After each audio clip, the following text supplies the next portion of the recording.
My dear friends, ये हमारी video जो है ग्रुप ए की पार्ट 3 यानी ग्रुप ए का पार्ट 3 में जो हम मित्रों बताएंगे आपको वो ये है कि जो चकबंदी क्रियाएं होती हैं जिसको इंग्लिश में कंसोलिडेशन कहते हैं, इसके नोटिफिकेशंस कैसे होंगे, इसका डिक्लेरेशंस कैसे होगा। तो यहाँ पे अगर हम इसको पढ़ना चाहते हैं तो हमें 4 सेक्शंस के बारे में समझना होगा। आपको पहला सेक्शन जो मैं स्टार्ट कर रहा हूं वो सेक्शन देखिए यहां लिखा हुआ है 4। हम पहले 4 पढ़ा लेंगे, सारे सेक्शन चारों सेक्शन पढ़ाने के बाद कंक्लूड करके आपको बता भी देंगे। सबसे प्रथम आप ये समझिएगा सेक्शन 4 हमें समझना है। तो फर्स्टली मैं आपको पढ़ के सुना देता हूं, इसलिए क्योंकि अक्सर कंप्लेंट आती है कि मेरे ब्लैक बोर्ड पे विजिबिलिटी थोड़ी कम है। डियर फ्रेंड्स, मुझे नहीं समझ आता है इसमें टेक्निकल कहाँ से फॉल्ट है, लेकिन कोशिश कर रहा हूँ कि मैं खुद ही पढ़ देता हूँ। आप पहले अपनी कॉपी पे राइट डाउन कर लीजिए, अपनी कॉपी पे लिख लीजिए। लिखने के बाद जो मैं समझाता रहूंगा बोर्ड पे, अपनी कॉपी को देखते हुए आप समझते हुए चले जाइएगा। तो फर्स्टली मैं आपको पढ़ के सुना दे रहा हूँ। यहाँ पे लिखा है declaration and notification regarding consolidation. State government opinion district or part, फिर है under consolidation as declaration by notification in gazette as after declaration DDD of C by public notice published daily newspaper to empowered officer or authority enter survey rectangular to take level of any land in such area fixed pillar rectangular to all act the suitability of area. यह मैंने आपको पढ़ के सुना दिया। अब friends इस बात को समझिए कि अगर स्टेट गवर्नमेंट को लगता है, यानी राज्य सरकार को यह लगता है कि किसी भी जिले या उसका कोई भाग चकबंदी क्रियाओं के अंतर्गत लाया जाना चाहिए, ये समाधान किसका होना चाहिए? स्टेट गवर्नमेंट का, राज्य सरकार का। इसीलिए लिखा हुआ देखिएगा स्टेट गवर्नमेंट ओपिनियन, यानी राज्य सरकार की ओपिनियन। स्टेट गवर्नमेंट की ओपिनियन क्या है कि डिस्ट्रिक्ट आर, यहां पे मैंने पार्ट लिखा है लेकिन ये होगा part of district under consolidation. मतलब पहली लाइन का क्या हुआ कि यदि राज्य सरकार को लगता है कि कोई भी जिला या उसके जिले का कोई भाग चकबंदी क्रियाओं के अंतर्गत लाया जाना चाहिए, यानी उसकी वो ओपिनियन है, यानी उसकी वह राय है। किसकी? स्टेट की राय है, यानी राज्य की यह ओपिनियन है कि उस राज्य में जितने जिले हैं उनमें से किसी जिले में या उस जिले के किसी भाग में क्या करनी है? चकबंदी क्रियाओं के अंतर्गत उसे लाया जाना चाहिए। तो ऐसी कंडीशन में वो डिक्लेयर करेगा। अगर उसकी ये राय है कि वह डिस्ट्रिक्ट या डिस्ट्रिक्ट का पार्ट क्या होना चाहिए, राज्य सरकार के यह समाधान हो गया या ओपिनियन है कि कोई भी जिला या उसका कोई भाग चकबंदी क्रियाओं के अंतर्गत लाया जाना चाहिए, तो यह अपनी वह राय या अपनी ओपिनियन ये कैसे आप तक बताएगी? ये बताएगी, डिक्लेयर करेगी। पहले वो डिक्लेरेशन करेगी, घोषणा करेगी, डिक्लेयर करेगी। लेकिन डिक्लेयर कैसे करेगी?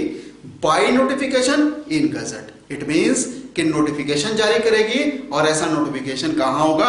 राज्य सरकार के गजट में होगा। और इस नोटिफिकेशन के बाद जब ये डिक्लेयर कर दिया गया, जब ये डिक्लेरेशन हो गई, किसने डिक्लेरेशन किया? स्टेट ने। और कहां डिक्लेरेशन किया है? नोटिफिकेशन इन गजट, यानी बाय नोटिफिकेशन इन गजट, यानी नोटिफिकेशन के द्वारा। और कहां पे? गजट में। और जब डिक्लेयर हो जाएगा आफ्टर डिक्लेरेशन, ये ट्रिपल डी ऑफ सी का मतलब ये होता है डिस्ट्रिक्ट। मैं अमित वर्मा सर, आपके YouTube पर जो वीडियो मैंने डाला नगर पालिका के संबंध में, लोकल लॉ जो PCSJ और HGS दोनों में है, उसका काफ़ी आप लोगों ने प्रशंसा किया, जिससे कि मुझे लगा कि वो वीडियो आपको काफ़ी पसंद आया। मेरा प्रयास सफल रहा। अब मैं अगला वीडियो कंसोलिडेशन यानी चकबंदी पर आप तक पहुंचाना चाहता हूं। चकबंदी यानी कंसोलिडेशन की जो वीडियो होगी उसको मैं आपको YouTube चैनल पर उपलब्ध कराया नहीं पाऊंगा। आप मेरी ऑनलाइन क्लासेस कर सकते हैं। याद रखिएगा, कंसोलिडेशन की फीस 1,000 रुपये मात्र है। यदि किसी स्टूडेंट को इंटरेस्ट हो तो मेरे इस नंबर पर मुझे अपनी रिक्वेस्ट सेंड कर दे और मैं उसे कंसोलिडेशन की नोट्स ईमेल पर उपलब्ध करा दूंगा और साथ साथ ऑनलाइन क्लासेस में उसको ज्वाइन करा के उसकी कंसोलिडेशन को एक्ट को समाप्त कर दूंगा।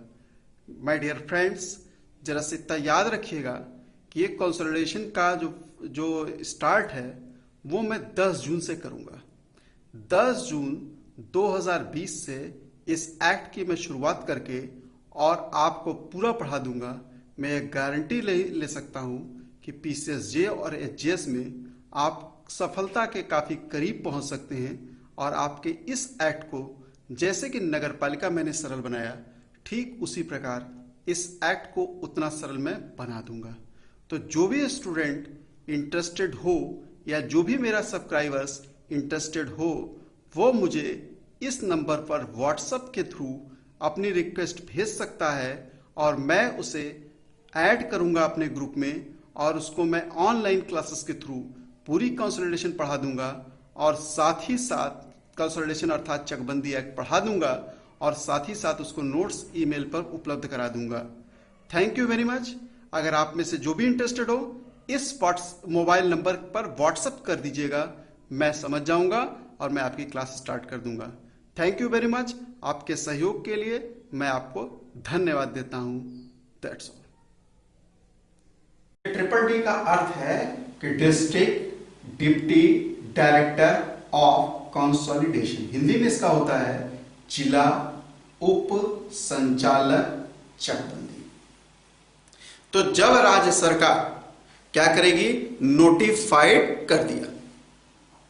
क्या चीज नोटिफाइड किया गजट में कि उसकी ये ओपिनियन है कि उसका कोई जिला या उस जिले का कोई भाग क्या होना चाहिए, चकबंदी क्रियाओं के अधीन आना चाहिए। इसके बाद नोटिफिकेशन के बाद deputy director district deputy director of consolidation. मित्रों, बार बार इतना लंबा चौड़ा अगर हम बोलेंगे तो district deputy director of consolidation, इससे बेटर है कि हम ट्रिपल D बोल देंगे तो आप समझ लीजिएगा कि इसी पोस्ट की हम बात कर रहे हैं। तो जब नोटिफिकेशन हो गया तो ये ट्रिपल D यानी जो ट्रिपल D है ये क्या करेगा, ये अफसर पहला काम करेगा by public notice publish in daily newspaper. पहले राज्य सरकार ने जो इसकी ओपिनियन आई कि उसे क्या करना चाहिए, उस जिला या उसका कोई भाग डालना चाहिए उसको चकबंदी क्रियाओं के अधीन, और इसकी वो नोटिफिकेशन कर दिया है, तब फिर ये ट्रिपल D इट मींस कि डिप्टी डायरेक्टर ऑफ कंसोलिडेशन ये क्या करेगा, पहली काम ये राज्य सरकार की जो भी डिक्लेरेशन है नोटिफिकेशन में, इसको उस एरिया में जिस एरिया में यह डिक्लेरेशन की जानी है, जिस एरिया में चकबंदी क्रिया लागू की जानी है, उस एरिया में नोटिफिकेशन का क्या करेगा, पब्लिश करेगा। और पब्लिश भी कहां करेगा, उस एरिया में जो डेली न्यूज़पेपर का संचालन यानी परिचालन हो रहा है उसी न्यूज़पेपर में उस नोटिस को बाय नोटिस उस डिक्लेरेशन को क्या कर देगा, पब्लिश कर देगा। देखिए इसे लिखा पब्लिक नोटिस दे देगा कि राज्य सरकार ने इस जिले का या इस जिले का कोई भाग पब्लिक नोटिस के थ्रू जनता को बता दिया कि आपका यह एरिया डिक्लेयर किया गया है, नोटिफिकेशन किया गया है, किस लिए, चकबंदी क्रियाओं के लिए। ठीक, दूसरे लेवल पे वो काम क्या करेगा, इसी पब्लिक नोटिस को एक न्यूज़पेपर में पब्लिश कर देगा ताकि उस एरिया की जनता यह जान जाए कि उसका वह क्षेत्र चकबंदी क्रियाओं के अंतर्गत लाया जाने वाला है। इसके बाद यही जो ट्रिपल D है, एक काम तो पब्लिक नोटिस करेगा और दूसरा साथ ही साथ वह इंपावर्ड करेगा, प्राधिकृत करेगा, किसको, किसी अधिकारी को या किसी प्राधिकारी को। इसलिए मैंने लिखा है कि टू इंपावर्ड ऑफिसर और अथॉरिटी, किसी भी अधिकारी को या किसी प्राधिकारी को क्या करेगा, इंपावर्ड, प्राधिकृत करेगा। और जिस भी अधिकारी को या प्राधिकारी को प्राधिकृत करेगा, उस अधिकारी या प्राधिकारी की यह ड्यूटी है कि जिस एरिया का चकबंदी की बात चल रही है वह उस एरिया में क्या करेगा, देखिएगा, इंटर करेगा। उसमें प्रवेश करेगा। किस लिए प्रवेश करेगा लिखा है, सर्वे रेक्टेंगुलर। मतलब क्या हुआ कि जिस भी एरिया का नोटिफिकेशन है उस एरिया में वह अधिकारी या प्राधिकारी, चाहे एक जो भी होगा, मैं अधिकारी को संबोधित करते हुए जा रहा हूं, जिस अधिकारी को ऑथराइज किया गया वह अधिकारी उस एरिया में या उस क्षेत्र में वो प्रवेश कर जाएगा और प्रवेश करके उस एरिया का सर्वे करेगा। सर्वे किस लिए करेगा, ताकि वो समकोण डिवीजन कर सके। समकोण के लिए वो जानकारी लेने के लिए उस एरिया में प्रवेश कर जाएगा और उसका सर्वे भी करेगा। सर्वे के साथ साथ यहां पे देखिए चीज, to take level of any land in such area, यानी उस एरिया में जहां वो प्रवेश किया है, जिसका वह सर्वे किया है, जिसका समकोण वो पता किया है कहां कहां समकोण ट्रायंगल बनेगा, और उस एरिया की जमीन का लेवल क्या है, उस एरिया का क्या है, यहां देखिए लिखा हुआ है such area take level of any land, मतलब वो स्तर मालूम करेगा, उस लैंड का स्तर मालूम करेगा, लेवल मालूम करेगा, ताकि वो क्या कर सके कि आगे चलकर उसे समकोण डिवीजन में डाल सके। और जब इतना वो कर लेगा, इट मींस कि वह अधिकारी प्रवेश किया, सर्वे किया, समकोण के सारे निशानों को लगाया, उसके बाद उस एरिया का यानी उस लैंड का उसने स्तर मालूम किया यानी लेवल मालूम किया। इसके बाद समकोण विभाजन के लिए वो पिलर्स फिक्स करेगा, अर्थात खंबे लगाएगा। देखिए लिखा है फिक्स पिलर रेक्टेंगुलर, यानी समकोण डिवीजन करने के लिए, समकोण रूप से क्षेत्रों को विभाजित करने के लिए वो पिलर को फिक्स करेगा। और साथ ही साथ तीसरा ऑल ऑफ एक्ट, और सारे ऐसे कार्य करेगा जो चकबंदी क्रियाओं के अंतर्गत उसे आवश्यक लगते हैं या जो नेसेसरी है, वो सारे कार्य को वह संपादित करेगा। तो मित्रों, आप इस बात को पूरा इस तरह से समझिए कि यदि राज्य सरकार की यह राय है कि उसका जो भी टेरिटरी है, स्टेट की जो भी जुडिक्शंस हैं, उसमें उसके किसी जिले या उसके किसी भाग पर चकबंदी क्रियाओं के अंतर्गत लाया जाना है, तब राज्य सरकार अपनी यह राय जनता तक पहुंचा देगी। लेकिन जनता तक वह ऐसे नहीं पहुंचाएगी, वह कैसे पहुंचाएगी, नोटिफिकेशन के द्वारा, बाय नोटिफिकेशन इन गजट, यानी नोटिफिकेशन के द्वारा, अधिसूचना के द्वारा, और ऐसी अधिसूचना गजट में होगी। और जब राज्य सरकार ऐसी गजट कर देती है, नोटिफिकेशन कर देती है, तब ट्रिपल-डी का कर्तव्य शुरू हो जाता है। उसका पहला काम है कि राज्य सरकार की यह डिक्लेरेशन को वो बाय पब्लिक नोटिस यानी लोक सूचना द्वारा उस एरिया के लोगों को संसूचित करे। और इसको संसूचित करने के लिए वो पब्लिक नोटिस निकालती है, और साथ ही साथ उस एरिया का जो एक न्यूज़पेपर जो परिचालन में है, जो सर्कुलेशन है उस एरिया में, उसमें उस डिक्लेरेशन को पब्लिश कर देती है। इसी के साथ साथ वह एक काम और करते हैं, ट्रिपल-डी जो अधिकारी हैं वो क्या करते हैं, वह किसी अधिकारी या प्राधिकारी की नियुक्ति करते हैं। सपोज करिए किसी अधिकारी की नियुक्ति की गई है, तो उस अधिकारी का यह कर्तव्य है कि वह उस एरिया में जाएगा और उस एरिया में जाने के पश्चात वो उस क्षेत्र में यानी उस यूनिट में इंटर करेगा, प्रवेश करेगा। और प्रवेश किस लिए करेगा, ताकि वह समकोण का निर्माण कर सके, यानी समकोण डिवीजन उस लैंड का कर सके और उस लैंड के लेवल को मालूम कर सके।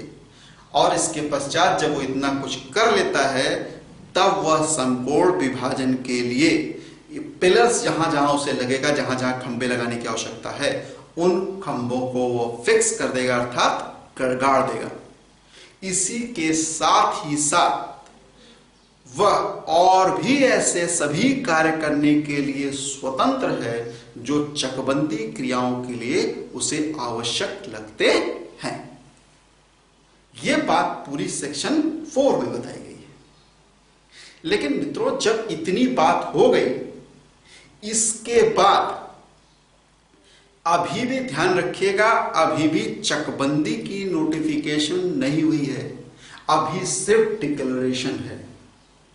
इस डिक्लेरेशन के बाद, इतनी डिक्लेरेशन के बाद, यदि राज्य सरकार को लगता है यदि राज्य सरकार को उचित लगता है तो वह राज्य सरकार इस डिक्लेरेशन के बाद क्या कर सकती है, उस जिले को या उसके किसी भाग को चकबंदी क्रियाओं के अंतर्गत लाने की विज्ञप्ति जारी कर देगी। इट मींस कि अब वो नोटिफिकेशन जारी करेगी in gazette, by notification in gazette. किसके लिए गजट करेगी अब की बार वो कंसोलिडेशन के नोटिस करेगी, कंसोलिडेशन का नोटिफिकेशन करेगी। अभी वो क्या की थी, देखिए यहां लिखा हुआ डिक्लेरेशन किया था कंसोलिडेशन का, लेकिन अब क्या होगा, आफ्टर डिक्लेरेशन स्टेट को यदि लगता है कि जिस एरिया के लिए मैंने डिक्लेरेशन किया था वह उचित है, तो फिर उस एरिया में bye notification in gazette state government क्या कर सकती है, कंसोलिडेशन की विज्ञप्ति जारी कर देगी। कंसोलिडेशन की विज्ञप्ति जारी कर देगी, चकबंदी क्रियाओं की विज्ञप्ति जारी कर देगी, अर्थात जिला व जिले का वह भाग bye notification in gazette for consolidation कौन करेगा, स्टेट गवर्नमेंट। और इस तरह से जैसे स्टेट गवर्नमेंट इस चीज की नोटिफिकेशन जारी कर देगी, वह पूरा का पूरा क्षेत्र या जिला व उसका कोई भाग जिसका नोटिफिकेशन है वह चकबंदी क्रियाओं के अंतर्गत आ जाता है।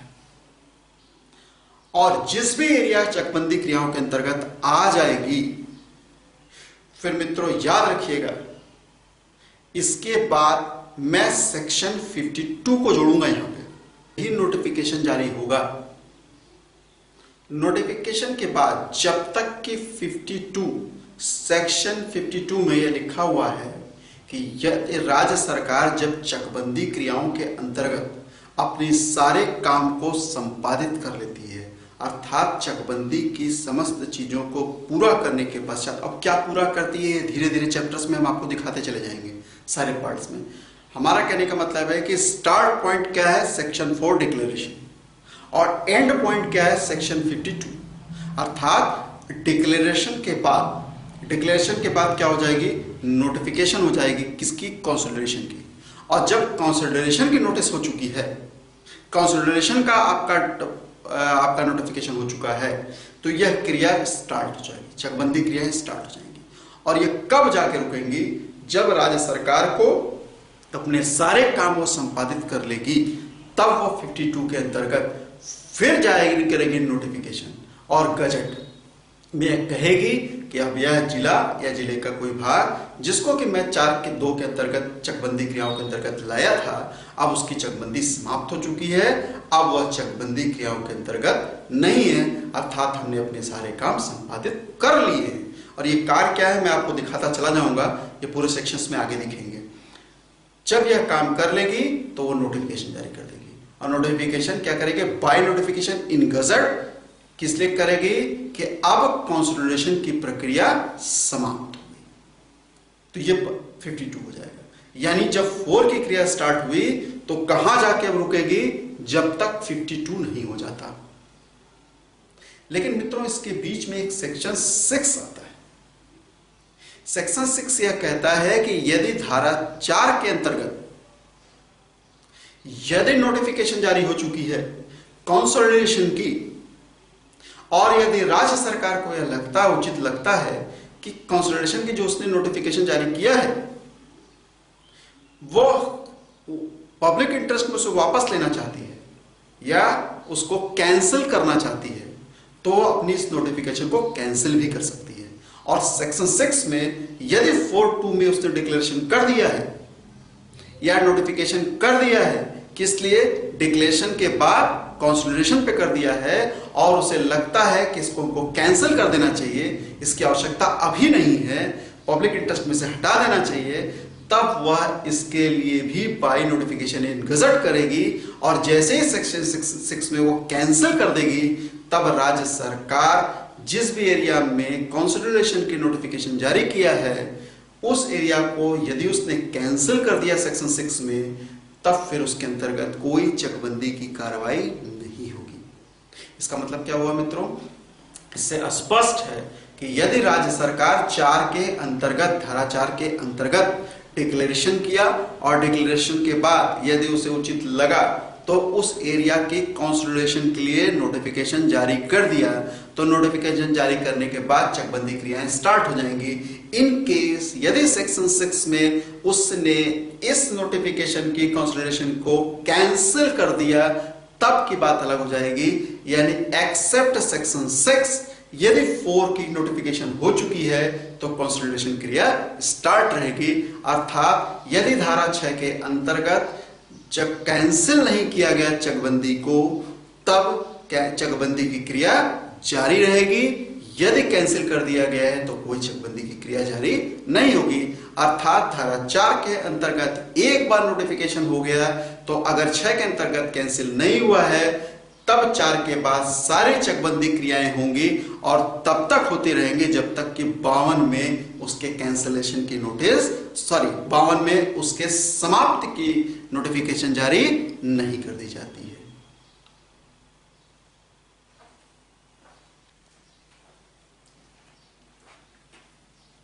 तो डियर फ्रेंड्स, जब मैंने आपको बताया डिक्लेरेशन हो चुकी है, फिर नोटिफिकेशन हो चुकी है कंसिडरेशन की, यदि 6 के अंतर्गत कैंसिल नहीं हुई है,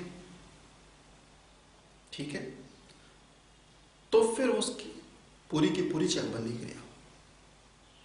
अब हमारा ये कहना है कि चकबंदी क्रियाएं समाप्त हो गई 52 के अंतर्गत।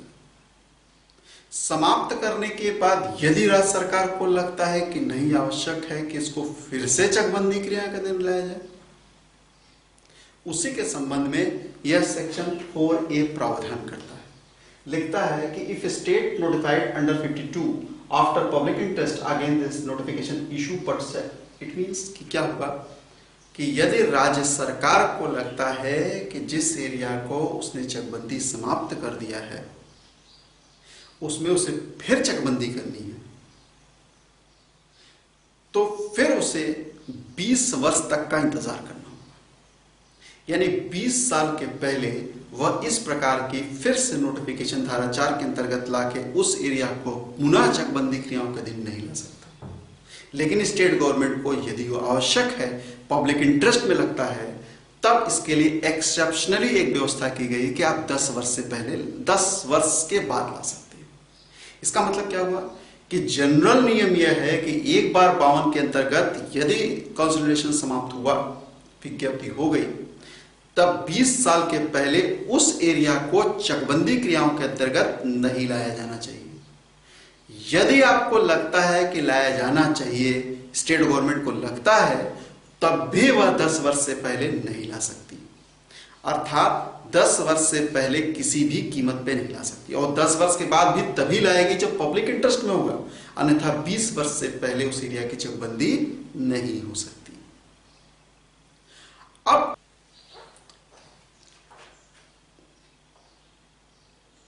अब ग्रुप ए की पार्ट 3 को मैं कंपाइल कर रहा हूं, एक लेक्चर देने की कोशिश कर रहा हूं जिससे कि आप तक ये जो मेरी वॉइस है वो पहुंच जाए और आपकी नॉलेज पूरी की पूरी हो जाए।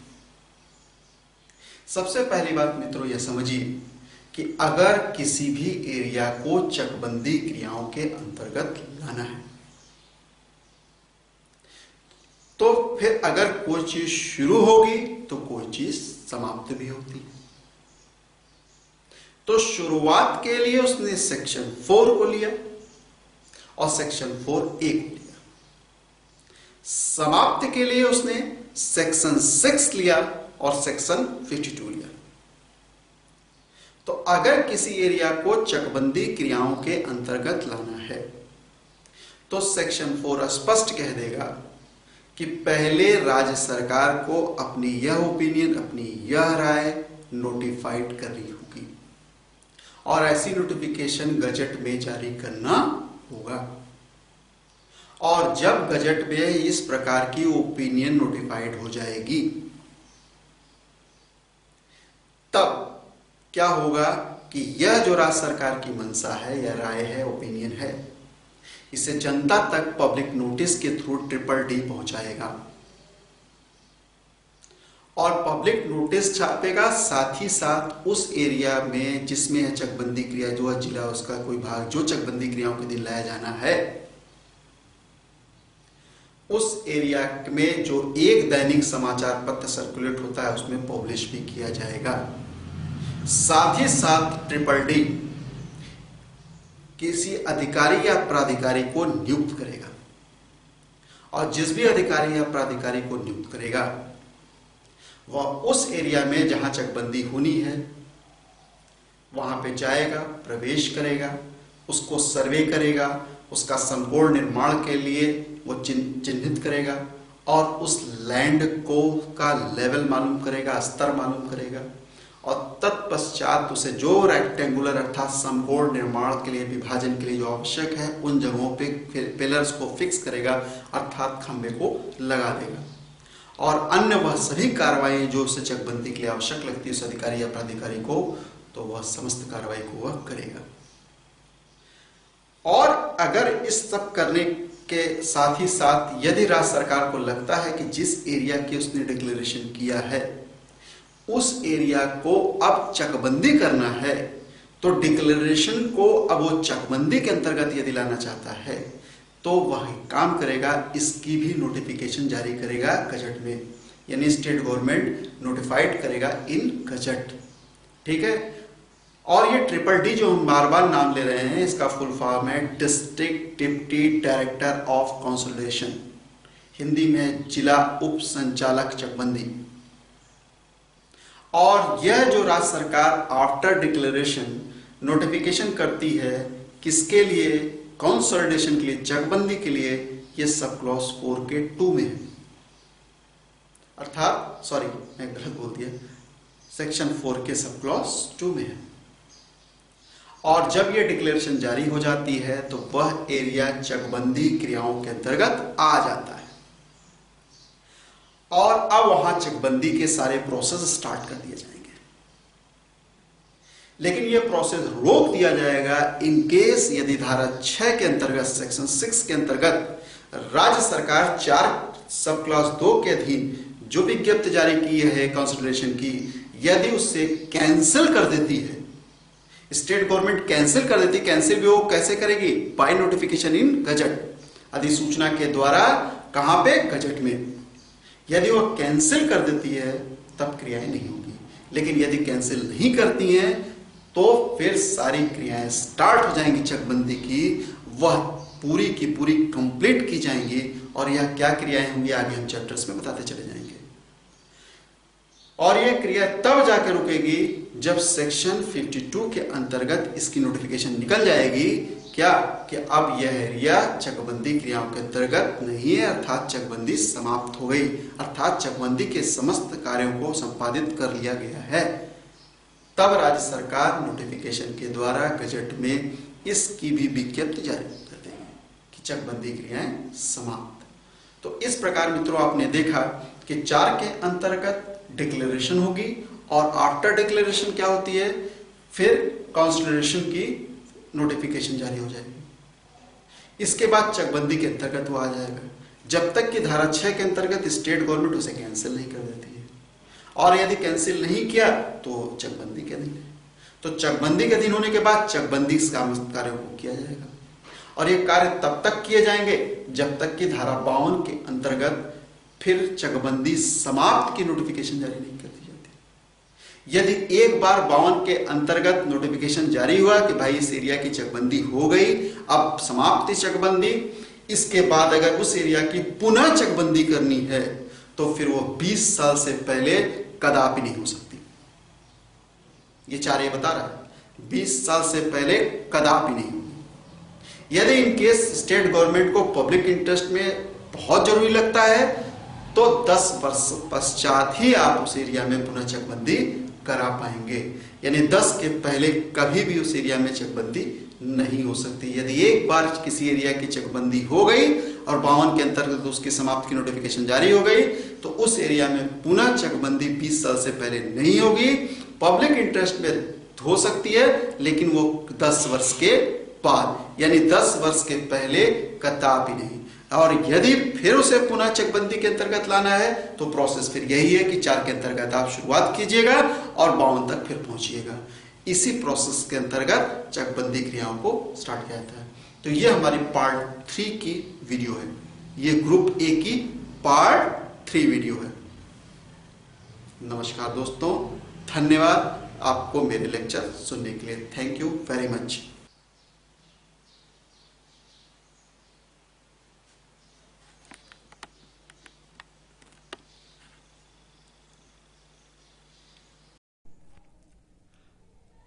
मैं अमित वर्मा सर, आपके YouTube पर जो वीडियो मैंने डाला नगर पालिका के संबंध में, लोकल लॉ जो PCSJ और HGS दोनों में है, उसका काफ़ी आप लोगों ने प्रशंसा किया, जिससे कि मुझे लगा कि वो वीडियो आपको काफ़ी पसंद आया।